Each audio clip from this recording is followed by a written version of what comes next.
Bien le bonjour à vous, j'espère que vous allez bien. Et c'est dimanche, encore une fois. Eh bien, passez déjà bon week-end, pour un long week-end parce que c'était Halloween. Je fais du coup ici une petite vidéo suite à la vidéo de Nico Fan Geek par rapport à est-ce qu'il faut encore précommander, etc., etc. Déjà, c'est une très bonne vidéo, n'hésitez pas à la voir. Si j'oublie pas, elle est dans le descriptif de la vidéo, donc vous tapez Nico Fan Geek avec le mot préco, vous tombez sur YouTube. Euh, Je reviens d'un point de vue magasin et d'un point de vue collectionneur. Par rapport aux précommandes, je trouve que c'est un système du coup est toujours un peu particulier et très compliqué parce que c'est une façon de garantir des produits, etc. Pour le magasin, nous, c'est une sorte de garantie juste pour pas éviter de se faire enfumer, logique, parce que forcément, quand vous commandez une statue à même ne serait-ce que même 100 euros ou même 10, 100 000 euros, etc., ça reste du coup une garantie parce que si c'est annulé, nous, on se mange une boîte. Si le produit était annulable en fait en amont, ce serait cool, mais ça serait pas gérable, puisqu'on vous rappelle que nous, quand vous commandez quelque chose dans un magasin, quel que soit le magasin, tous, on s'engage et on ne peut pas annuler. Donc voilà, moi je vais vous commander 10 Prime One de Last of Us, je les commande au fournisseur ou au fabricant, etc. Et puis après, je signe un contrat et je ne peux pas dire oh, j'ai plus envie, machin. Même si elle est en retard, même si j'en ai plus envie, même si pas d'argent, on s'en fout. Tu les prends et puis tu te débrouilles avec ce que tu as.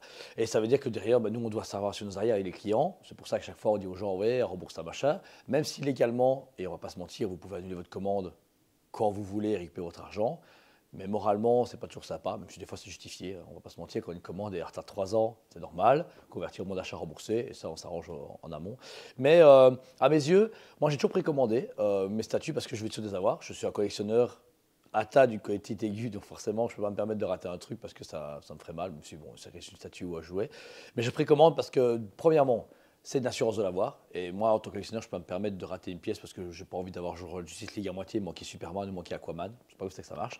Et en plus, je trouve que ça marque une forme de confiance et de respect mutuel envers l'acheteur et le vendeur. Le fait de dire, écoutez, voilà, je fais confiance à Tsume pour tel statut, je fais confiance à Prime One pour ceci, je fais confiance à Hasbro pour tel jouet. Je marque mon intérêt certain pour le produit parce que, imaginons voilà, que moi je dis oh, je verrai bien la sortie, je ne me manifeste pas et que personne ne manifeste, la préco peut faire un bid ou alors en tout cas être revu à la baisse. Ce qui arrive maintenant, on se rappelle que voilà, la crise des précommandes a eu le coup entre 2021 et 2023, ça a été le merde des machins. On sait qu'une partie de ce catalogue sorti en 2021-2023 a diminué de 50%. Les DeLorean de chez Ion Studio, les Punchline Joker de chez Prime One Studio, certains bustes, etc. Voilà, il y a cette parenthèse de produits. Certes, elles ont diminué, dévalué, elles ne valent plus rien, tout le monde s'en fout. Il va falloir attendre presque une décennie pour éventuellement commencer qu'elles reprennent de la cote, ou peut-être jamais. Mais maintenant, comme on l'avait prévenu avec Jordan, et c'était important de vous le dire, on avait raison, je suis content, eh bien, les gens qui ont précommandé les nouveaux Hulk, les nouveaux Gaslight, les nouvelles statues de chez Prime One Studio, les Guts avec le côté Legacy Art, etc., la nouvelle Red Sonja qui est hyper demandée, la vidéo est sortie justement hier, et avant la vidéo, j'ai fait un reel, donc tout était soldé avant la sortie, j'ai réussi à récupérer 3, je pense, via mon arrangement avec le fournisseur. Elles ont été vendues instant, genre pendant le reel, même pas la YouTube. Et depuis YouTube, donc c'est aujourd'hui, on m'a demandé déjà 10 fois la statue. Et c'est que c'est fini. Pourtant, il y a 2000 pièces au monde. Mais voilà, c'est terminé. Alors moi, c'est frustrant en plus pour le collectionneur. Moi, ouais, c'est dommage, je gagne pas d'argent en plus. Mais surtout que moi, ça me fait mal de voir des clients habitués, des gens gentils et tout, qui sont là, oh, j'avoue, j'ai visité à la précommandée. Vous voudrez bien la voir, elle me tient à cœur. Bah non, désolé, je ne peux pas vous servir malheureusement et ça me fait mal. Et tous les magasins ont fait pareil parce que forcément tout le monde fait attention à ses précommandes. Mais par contre, ce qui est cool, si vous commandez, vous avez sûr et certain à 99% suivant quand vous commandez. On a déjà eu le cas où si vous commandez les 2 premières semaines, vous êtes sûr à 1000%. Mais plus vous attendez et plus vous êtes dans un dispatch un peu, allez, vacant. Et là, ça se peut que finalement on dit écoutez, au lieu d'avoir 50 pièces pour l'euro, vous en aurez 45. Vous avez les 5 derniers. Allez vous faire voir, vous n'aurez pas. Donc voilà. Et, mais à côté de ça, oui, quand Nico dit que les gens doivent quand même. Ils ont un risque. C'est vrai que voilà, vous me filez, imaginez, vous commandez pour 10 000 euros de Prime One, vous me filez 5 000 euros. Et que moi, mon magasin fait faillite.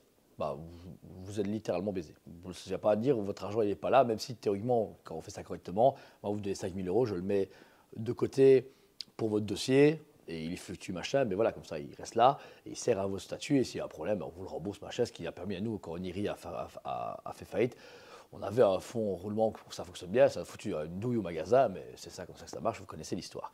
Mais, et à côté de ça aussi, pareil, Fabricant, on est à l'abri de personne. On prend Camille Arts, on prend, Oniri qui s'est adressé, on a des trucs comme Fikirama où ça a été bizarre, XM Studio pour la gueule, donc voilà, donc je pense que malheureusement, c'est un peu, c'est un jeu de poker comme ça, c'est pas normal, mais en même temps c'est le jeu aussi. Pour moi, quand je précommande une statue à jouer, j'ai quand même, je peux pas être sûr de l'avoir tant que je l'ai pas. Comme je dis aux gens, vous êtes sûr d'avoir mon produit? Non.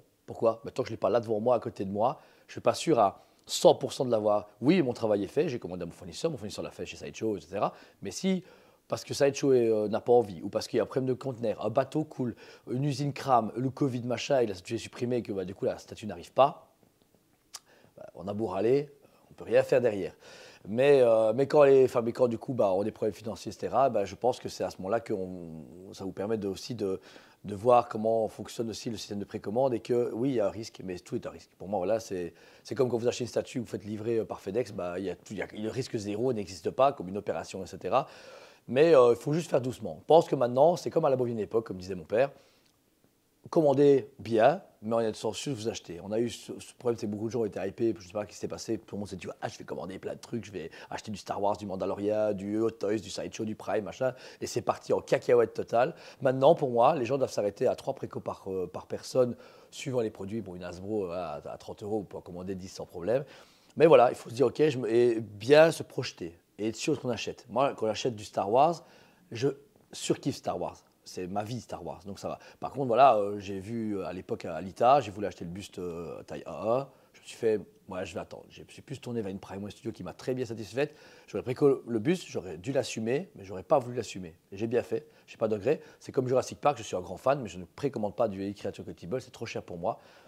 Je ne suis pas prêt à mettre ce prix-là, je ne mets pas, je préco pas. Je ne mets pas les billes dans le chemin, je ne commence pas après moi à dire allez, je verrai à la sortie, je me débrouillerai. Non, non, parce que du coup, ça veut dire qu'un magasin, bon, c'est moi, mais un autre magasin, façon de parler, va commander pour rien, le fabricant va produire une statue pour rien, écologiquement, ça ne sert à rien, etc., etc. Donc voilà. Donc à mes yeux, maintenant, vous devez précommander sur un truc, les Hot Toys, les Sideshow, tout ce que vous voulez, précommandez-le, mais on est d'accord, précommandez avec parcimonie, avec réflexion. Même si maintenant il vous reste 3 semaines pour précommander, mais il y a tellement de teasing que ça va, parce que ça va stabiliser le marché comme maintenant. Moi, c'est agréable, franchement, c'est super cool. Ici, on a reçu Too Faced Winterred, on a reçu du coup la Red Sonja, on a reçu la Vixen, le Pulp Vixen, Mr. Sin, etc. On a reçu la Hulk, etc. Et tout ça est arrivé, review. Chaque fois, il nous en restait une ou deux, une annulation, donc on avait chaque fois une, deux, trois pièces disponibles. Que les gens envoyaient la vidéo ou voyaient en magasin, bam, elles partent et fini. Pas de stockage, l'argent est dans mon compte, je peux payer mon steak ce soir et les gens sont contents. Et c'est parfait. Et il y a peu de frustrés. Il n'y a pas de statues qui sont en promo, le marché ne dégrégole pas. Donc je pense que voilà, ça c'est cool. Maintenant, je pense que ça va être le cas dans les prochaines années et j'espère que ça va se durer. Il ne faut pas que les fabricants et les magasins et les clients refassent cette hype. Il faut que ça revienne comme ça parce que c'est vraiment agréable. Moi, j'aime bien. J'aime bien le fait que ça, tout est bien limité, tout est bien carré. Et en plus, maintenant, voilà, il y a de plus en plus de propositions extraordinaires. Il y a des hot toys qui sortent qui sont des bangers, des statues Prime, budget trop élevé, etc., mais qui sont vraiment très très belles dans beaucoup de licences. Du Sideshow qui est, le Sideshow Soubé pour l'instant pour moi, c'est les deux leaders du marché en termes d'innovation et de rapport qualité-prix extraordinaire. Et moi qui suis fan de jouets, voilà, le jouet se porte comme bien pour le moment, même s'il y a des choses qui devraient mieux arriver, mais voilà, c'est comme ça. Donc voilà, j'ai vu une vidéo du coup de Nico, je me suis dit, cool, je vais réagir gentiment, parce que j'en ai encore en congé, il a quelques jours à prendre avec ses enfants, donc je n'avais pas de pour après quoi à faire avec lui. Et puis je trouve ça cool le dimanche, discuter comme ça, j'ai une vidéo à faire avant la fermeture, donc je voulais la faire avec vous.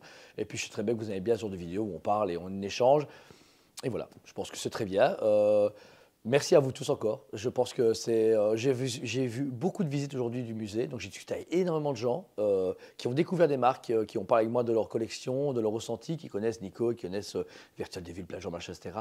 Et c'est toujours super intéressant et dynamique de voir tous ces gens qui ont des avis divergents et en même temps très similaires.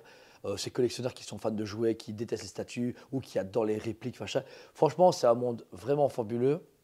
Et je pense qu'il faut s'y accrocher. Enfin, moi je m'y accroche toujours. J'adore mon magasin, j'adore mon métier, et j'adore ma collection, j'adore mes collectionneurs et vous aussi, vraiment géniaux. Donc, franchement, kiffez à fond, partagez. N'hésitez pas à vous déplacer aussi nous voir ou à d'autres magasins. Et faites-y des magasins locaux, s'il vous plaît. Je sais que c'est facile à dire, même si je suis un magasin, mais je ne parle pas que du mien. Il y a plein de magasins en France, en Allemagne, en Suisse ou je ne sais pas où, qui, je pense, méritent qu'on leur fasse confiance. Après, si vous n'êtes pas sûr, ne faites pas, parce que c'est facile de dire en tant que magasin, mais voilà, je ne suis pas parfait et personne ne l'est. Mettez vos billes où vous vous sentez le mieux, où vous avez confiance en la boutique et où vous sentez que ça va bien. Posez des questions. N'oublions pas que je répète après ma vidéo de Soumet, une bonne communication est meilleure qu'être agressif, méchant enfin, les mauvaises vibes, il y en a plus à marre. C'est bon, on a déjà une actualité de merde. Autant s'attarder sur le positif, dire écoutez, bonjour, est-ce que je peux vous poser des questions gentiment? Et pareil, les magasins doivent faire l'effort aussi d'être plus ouverts aux gens qui ont peur maintenant. C'est pour ça qu'on est si communicatif. Moi, je mets un poids d'honneur à être sur tous les réseaux sociaux et en magasin disponible quand les gens posent une question. Écoutez, je vais commander une Terminator Prime One Blissway à presque 3000 balles. C'est quoi mes garanties? je le rassure, il l'achète. Pas lui dire ça ira, donne tes fric. Ça ne marche pas comme ça. Et les clients, pareil, je leur dis par contre, vous engagez, vous annulez pas. Sauf, voilà, vous faites ce que vous voulez légalement, mais moi, ça me fout dans la merde. Donc, j'essaye de convaincre les gens verbalement de se dire engagez-vous, c'est comme ça. Donc voilà, je pense que c'était cool. Merci encore une fois à vous tous. Je vous aime beaucoup. Un très bon dimanche, joyeux Halloween. Et je vous dis à très bientôt. On vous aime beaucoup et on vous dit à très bientôt.